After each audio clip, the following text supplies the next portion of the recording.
hay una crisis tanto visible como invisible. Esta crisis invisible pues va a llegar un momento en que sea a todas luces visible y quizás irreversible. Podemos muy claramente señalar que la crisis de agua también es una crisis de conocimiento. En general, adolecemos de un conocimiento de entender cómo llega el agua a nuestras casas. El agua comida, el agua fuego, se acabó para nosotros. Creemos que el tema del agua es ajeno, porque yo soy ciudadano, es ajeno, porque yo soy autoridad, es ajeno. No, el reto del agua es de todos.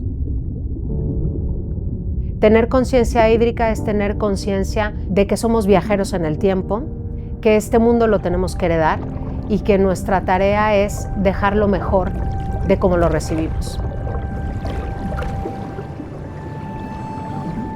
A veces pensamos que tendríamos que sembrar ahora para mejorar el futuro, pero el colapso, la devastación, la enfermedad, lo que padecen muchos por el privilegio de pocos, está pasando ahora.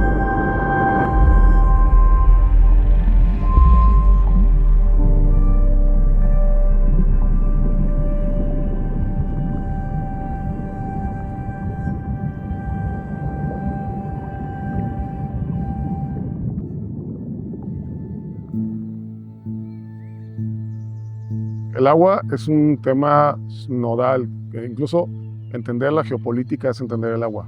Si tú analizas, por ejemplo, la historia de los imperios, la historia de las naciones, básicamente es una lucha por los recursos. Cuando se estaba buscando el asentamiento adecuado de Guadalajara, queremos agua, pero no queremos inundaciones. Entonces, por eso terminaron en el Valle de Atemajac, porque valoraron sitios y se dieron cuenta, un sitio donde yo pudiera asentar una ciudad, donde tuviera agua cerca, el río San Juan de Dios pasaba ahí pegadito a la ciudad. Bueno, las ciudades crecen de acuerdo al comportamiento de los afluentes de agua que hay alrededor o al interior. Después de estas obras de la colonia, las cajas de agua y todo este tipo de infraestructuras que se utilizaron y que la ciudad aprovechó muy bien, sitios donde había manantiales, se adquieren porque la ciudad se alimentaba de agua subterránea, básicamente de manantiales.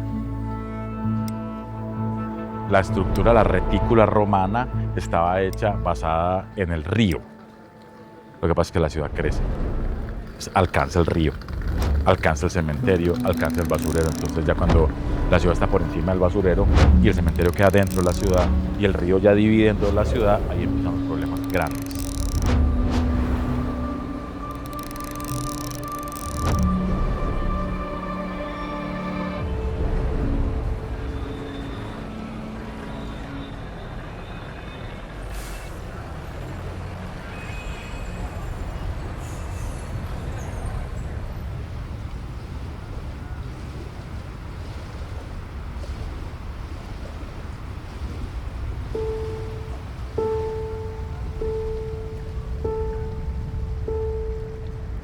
El río era nuestro lugar de sustento, los medios de subsistencia. El agua va organizando toda la vida.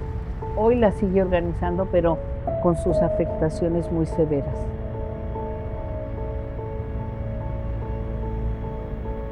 Pues en el año de 1970 ahí tomábamos agua y de ahí para acá se comenzó a contaminar. Pues podríamos imaginar la grandeza de esta caída de agua que nos tocó conocer. En la parte de ahí, en esas piedras, ahí nos bañábamos sin necesidad de meternos al agua. Con la pura brisa que caía del chorro del agua, haz de cuenta que estaban vaciando un bote de agua encima. Era espectacular.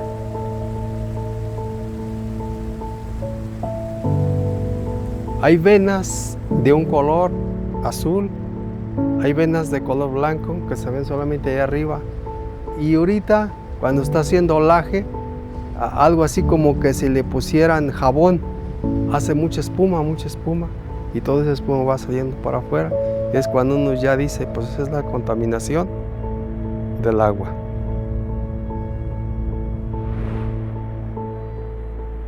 Tengo yo dos hijos pequeños que han crecido, que han estado aquí, igual que yo, pues hemos crecido en este territorio donde pues crecemos en una dictadura de normalidad, ¿no? Normal que huela a basura, es normal que haya una devastación, y a mí me mueve mucho el ver que mis hijos puedan tener la capacidad y el derecho de imaginar otras formas de ver la vida y la naturaleza más allá de lo que está aquí.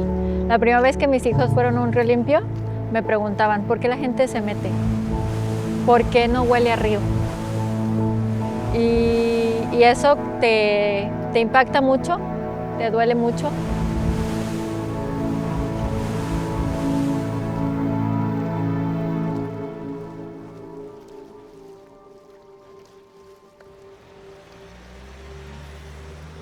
Nosotros, en la modernidad, hemos cometido el error de entubar ríos, hemos cometido el error de estrangular ríos, y peor aún, hemos cometido el error de borrar ríos. Cuando nosotros llegamos, yo les decía que esto es como los alcohólicos, ¿no? Lo primero que tiene que hacer un alcohólico tiene que conocer o entender y aceptar que es alcohólico para poder curarse. Si no, no se puede curar. Ya estaba planteado que la ciudad no tenía manera de detonar su crecimiento si no encontramos una fuente de agua mucho más grande y sólida. Entonces ya se había planteado, Chapala va a ser necesariamente la fuente.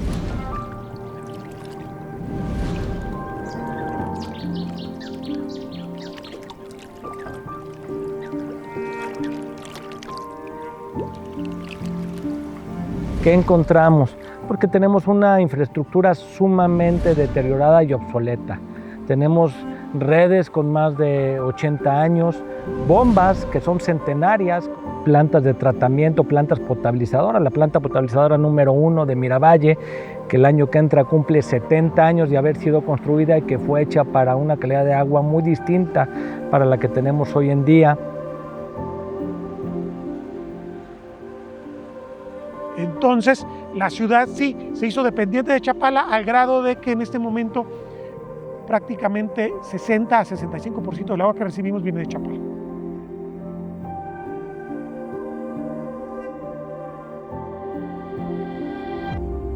Las contaminaciones vienen del río Lerma, que es nuestro pescado que está contaminado. Se llenó de lombriz todo el cuerpo. Las descargas fecales de los pueblos y las descargas industriales vinieron a acabar con la vida y con el agua comestible de este río, pues de esta parte de acá.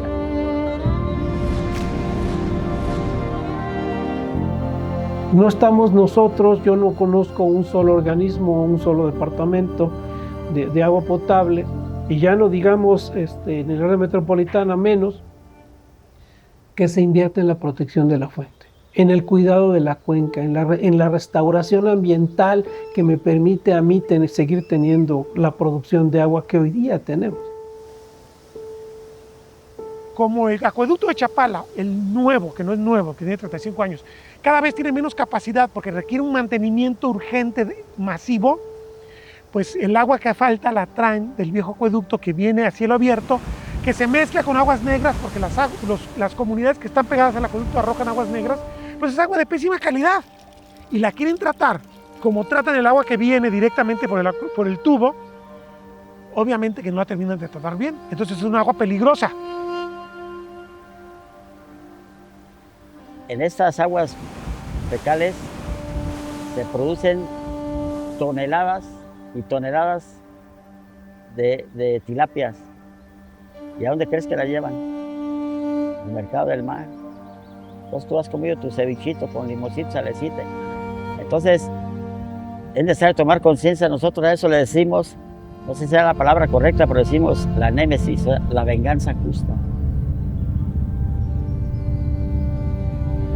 Y entonces eso, reflexionen cuando abran su refrigerador, ¿de dónde llegan las lechugas?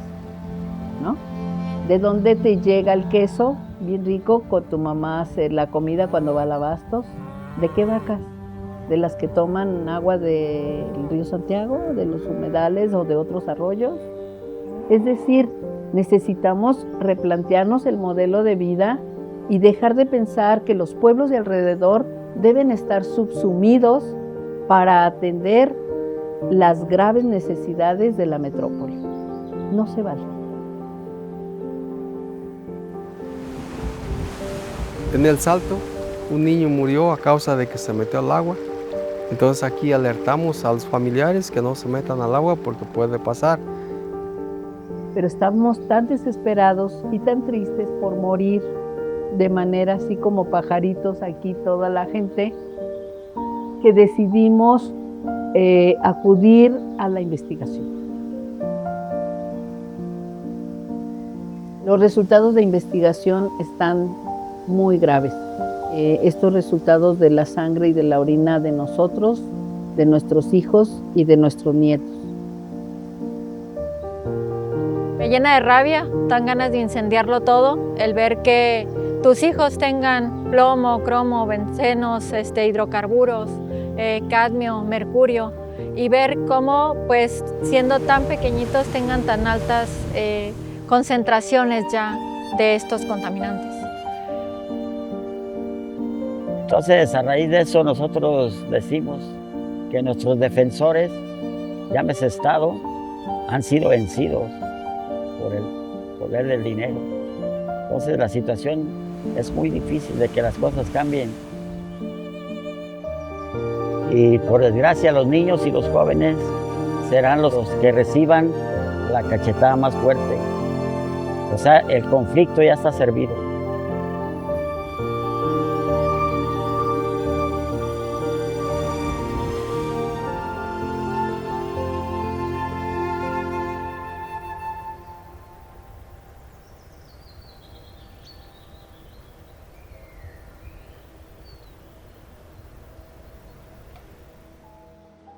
Resolver el tema del agua implica abrir la ciudad, destaparla toda, redefinir acueductos y alcantarillados, hacer afluentes, destaparlos y limpiar el agua. Es un trabajo que políticamente no da nada, porque nadie va a soportar la ciudad abierta 4 o 5 años, nadie. O sea, no puede ser que como ciudad en estiaje estemos buscando de dónde sacar agua para que todos tengan el servicio y que en lluvias no sepamos qué hacer con tanta agua. Es una contradicción tremenda. No se factura el agua que se produce, no se cobra el agua que se factura. Hablamos de un 40% en términos generales de agua no contabilizada, es decir, agua que no se mide, agua que en algún porcentaje se tira al subsuelo y en otro porcentaje simplemente no se mide. El mensaje es cuidar el agua, no desperdiciarla. Pero bueno, creo que el CIAPA no tiene ahorita autoridad moral para hablar de cuidar el agua cuando tenemos esta cantidad de fugas. Desperdicia cerca del 40%. ¿Con qué autoridad vienes a decirme que la cuide? De los 125 municipios que comprenden el Estado, saber cuál es su problemática específica, porque cada uno tenemos distintas realidades. Hay municipios que tienen bastante agua, pero su problema es la distribución y la infraestructura, y hay otros municipios donde el tema es las fuentes de abastecimiento. Los pozos no dan agua, no tienen realmente agua superficial cercana donde pudieran abastecerse. Entonces son problemáticas muy distintas, ¿no? No podemos poner un traje de fuerza a todas las ciudades, sino que tiene que ser un traje a la medida. En un estimado que tenemos ahorita del programa hídrico de necesidades, solamente de agua para consumo humano, derecho humano al agua, estamos cerca de los 300,000 millones de pesos. Jalisco, Si yo pudiera darle agua a todos los jaliscienses, en todas sus comunidades, que tuvieran agua 24/7, que tuvieran drenaje, que tuvieran una planta de tratamiento, y que esto me durara 20 años, y que a los 20 años yo tuviera que renovar todo otra vez, eso me cuesta 300,000 millones de pesos.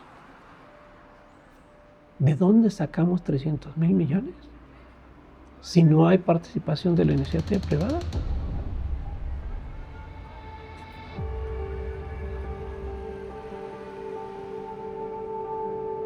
La verdad es que a veces en el agua hay que tomar decisiones que son políticamente poco atractivas, pero que son necesarias para el bienestar de la ciudadanía. Las decisiones con las que los gobiernos toman quién debe tener agua o quién no, a quién se le debe suministrar el agua con mayor calidad y quién no, son decisiones políticas. No podemos dejar más que los políticos tomen decisiones con respecto al agua. Las decisiones deben de ser sociales, técnicas, financieras y económicas, y sobre todo de largo plazo, para darle sustentabilidad, en este caso, a los organismos operadores.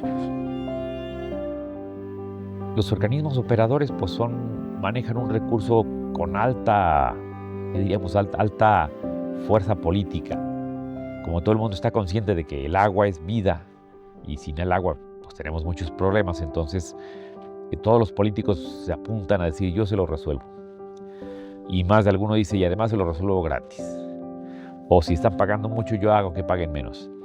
Entonces esas discusiones las hemos tenido durante años. Los mismos políticos se dieron cuenta que prometiendo no subirle al agua, pues quebraban a los organismos. Uno de los grandes riesgos que podemos tener en el tema del agua es no tener proyectos claros. Llegar o que lleguen los nuevos funcionarios a hacer nuevos proyectos implica riesgo, implica además no reconocer todo el esfuerzo y además la inversión que ya se realizó para proyectos que debiéramos dar continuidad por el deseo de poner nuestro sello. El CIAPA es una institución que trabaja con números rojos, cobra más barato el metro cúbico de lo que le cuesta. Entonces, ninguna empresa puede sostenerse con estas condiciones. Estamos en un punto de inflexión donde todavía tenemos la oportunidad de poder tomar acciones y hacer cosas que no nos lleven a un punto crítico o de no retorno, como lo sería, por ejemplo, el que el acueducto Chapala-Guadalajara tronara. El acueducto principal que viene de Chapala, se construyó una nueva obra en el finales de los años 80. Cuando se hizo ese acueducto que tiene 35 años, que entró en operaciones en el 90, no se le hizo la segunda línea, se hizo nomás una. Todos los acueductos del mundo deben tener 2 líneas, porque hay que manejarlos. Tienes que darle mantenimiento a una línea, pones la otra a funcionar, le das mantenimiento a esa. Ocurre un accidente, algo se resquebraja, mueve la otra línea. No lo hicimos.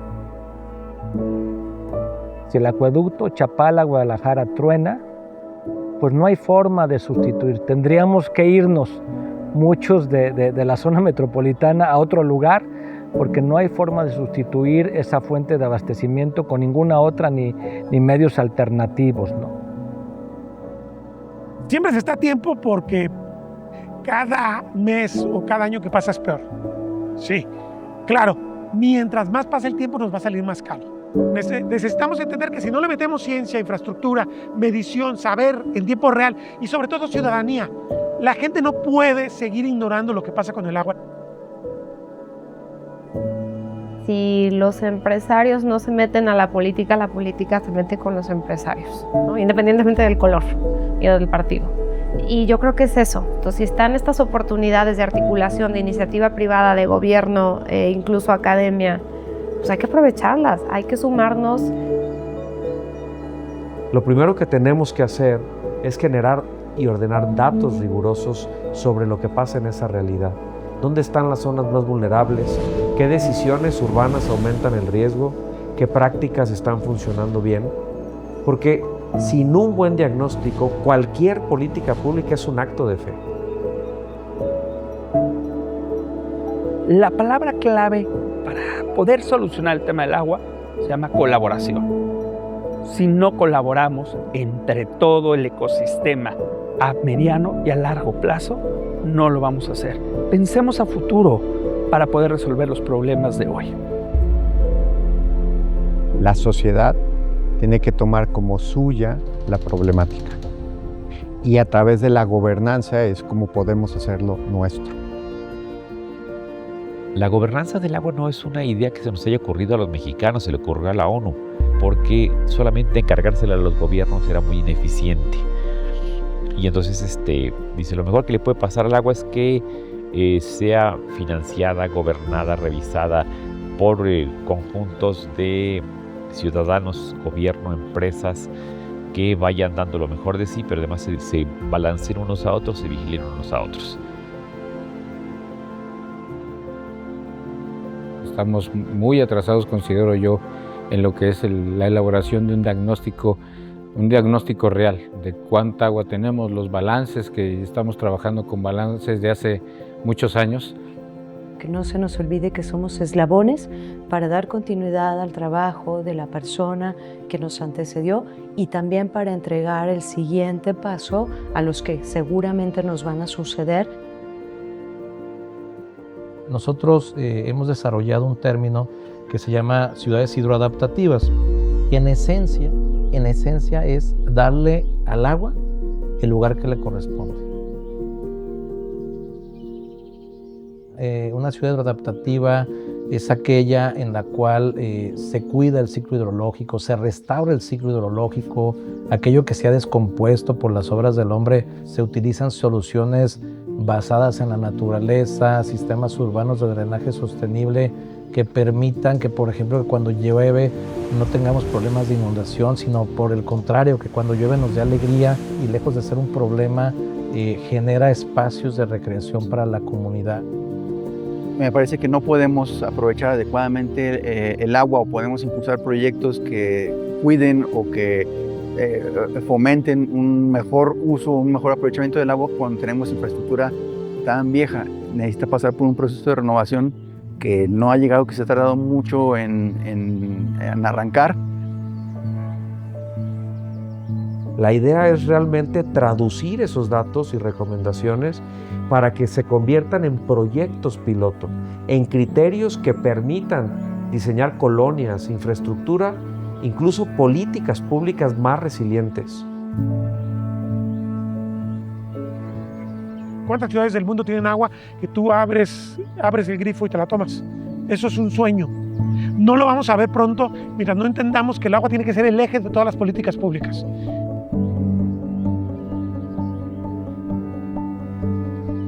Ya no podemos resolver todo a base de tubos y más tubos, no solo para resolver el abastecimiento, sino también para resolver el problema de inundaciones. Tenemos que voltear a ver hacia las soluciones basadas en la naturaleza, tenemos que buscar reutilizar el agua al máximo dentro de las zonas urbanas. Ya hemos estado trabajando aquí en el Estado en el tema del reuso para la industria, en la línea morada que tenemos en El Salto, pero tenemos que ir más allá. El agua tiene que ser ese mandato social que nos debe comprometer como sociedad y como industria a pagar nuestra hipoteca social. O sea, tenemos que tener otras plantas de tratamiento donde podamos hacer esos reusos, y no solo para la industria, también un tema de intercambio con la agricultura, donde nosotros podamos entregarles agua residual tratada, que es muy buena para la agricultura si está bien tratada, y ellos dejar de usar agua de primer uso que nos sirva para las ciudades.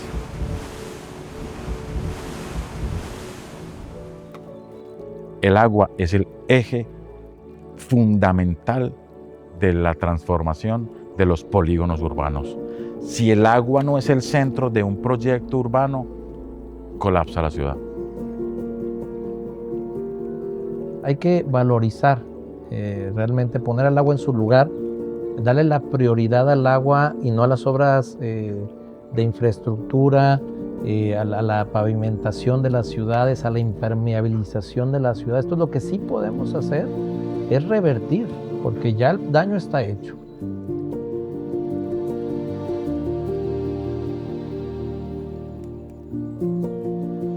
Hay que olvidarnos un poquito de una ciudad de espectáculo, de entretener la galería, de presumir y enfocarnos en lo esencial. Hoy, lo esencial lo convertimos en accesorio. El agua es accesorio. Casi siempre los grandes proyectos empiezan por pequeñas transformaciones en las que, en este caso, cómo vivimos nuestras ciudades en lo cotidiano. Difícilmente se pueden diseñar políticas públicas o soluciones en el tema del agua si no nos acercamos al origen de la problemática.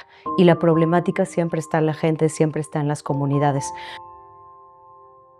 Entonces yo sí creo que es sumamente importante que la gente se involucre en estos proyectos, los haga suyos, porque además, como te digo, con un tema tan básico como el agua, no hay forma de hacerlo ajeno, lo tienes que tomar como propio.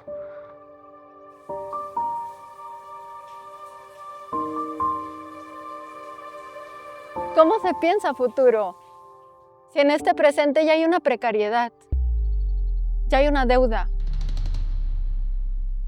ya está habiendo una comunidad que está profundamente afectada en su salud. El que los viejos no lleguen, no tengan derecho a ser viejos, ya hay una deuda con todas esas familias. Es duro escuchar esa realidad. Es una lucha en la que forjamos y tenemos mucha esperanza que las cosas puedan frenarse ahora. Para las autoridades y la ciudadanía, tener conciencia hídrica básicamente es como la esperanza del futuro. Lo primero es regresarnos unos pasos atrás y desestructurar la idea del agua como recurso. No es un recurso que se usa y se tira, es un bien inconmensurable, es un agua que está en mis venas, que está en mis células y que por lo tanto es sagrada, ¿no? Adquiere otro sentido y otro valor. Hay generaciones que van a venir mucho más allá de los nietos, de los bisnietos, y creo que tenemos que gobernar pensando en ellos, educar las universidades pensando en ellos, cómo nos van a recordar las generaciones, no de los siguientes 7 años, de los siguientes 100, 200 años, qué hicimos hoy, porque el futuro se toma y se construye con las decisiones que tomemos hoy. Estoy convencida que las personas y la humanidad tenemos todo para poder enfrentarlo y para poder salir adelante. Eso no va a suceder a través de una política pública, ni siquiera de una tecnología en particular. Creo que eso habla de que el poder realmente transformador y humanizador lo tenemos las personas y está en las manos de cada uno de nosotros.